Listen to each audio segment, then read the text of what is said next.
Today's reading is Pyrow, an entry from the Monstro Encyclopedia. A race of fiends that control fire and are also minions of the greater demons that rule the volcanic regions known as Balrogs. The fire mana dwelling within them makes their bodies flush constantly, and they're always lustfully seething with sexual arousal.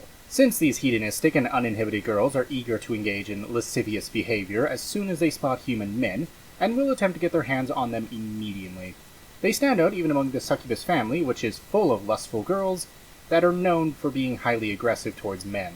Their level of lust is suitably becoming of a monster, but on the other hand, the behavior and attitude they take towards men they set their eyes on is unbecoming and often seems casual and frivolous. By the same token, the way they attack men also comes off as extremely non-serious impression. In other words, casual and friendly. Upon keenly detecting a man's lust towards them, they may casually call out to him and speak and gesture in a sexually provocative manner. Link arms, lean her body against his, and trace their fingers over his penis above his clothing, among other things to give off a frank invitation for sex. No ambiguity, no actually needing to read into things, just blank. Which that invitation indecently inflames sexual desires and does not give even a hint of a feeling of a bestial predator or destructive, devilish temptress, like when a typical monster attacks a man. Instead, it is so relaxed and friendly that it also comes off as if they were calling to the man who just happened to be passing by with the goal of making a bit of money, like a casual invitation, or to have a quick go for some relief. This aura of the Pyrow deludes men into feeling that they can have casual sex with these girls without a care in the world and simply enjoy the pleasure out. And when a man leaps at the opportunity, they would never even dream that it would develop into a relationship where they would be spending considerable time together, nearly an eternity, continuing to be milked for their essence as the Pyrow's husband. Actually, when they perform this sort of seduction, they use their power to light fire on their prey. But instead of causing a radical, sudden surge or change in condition, it is so subtle that most men remain unaware of the changes within themselves.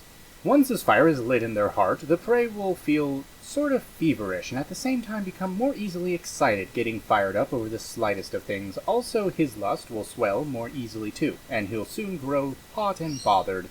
It frequently causes arousal and erection. Well, yes, this is the Succubus family, that's kind of the goal.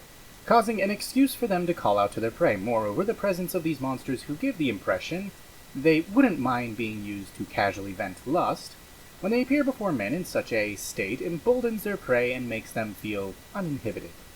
Even honest men, timid men, and the like who would normally never do such shameless things, will stare at them with a raw lust in their eyes.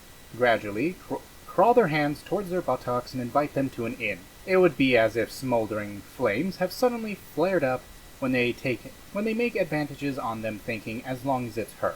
This power to light fire comes from the fire mana dwelling within the bodies of these girls, and when joined with them through sex, naturally this effect becomes even more powerful.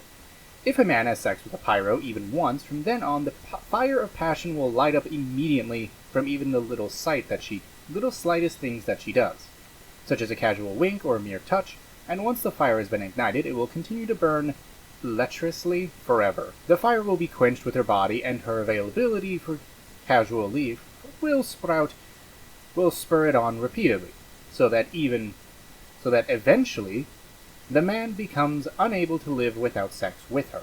In this way, they can ignite a fire of passion and arousal in men and freely increase its firepower. In other words, they can induce the men that they are pursuing to lust after them and make their own advantages towards them. In short, if you're called out to them or they're calling out to you, at that point the outcome has already been decided. When playing with fire, it might not seem risky, just one emission during a casual one-night stand, but that is only on the surface. Once a small flame is sparked, the fire spreads to the whole body and is covered and burnt in no time at all. What they are is incarnations of the flames of passion from which there is no escape. Men will be utterly incinerated and then milked dry.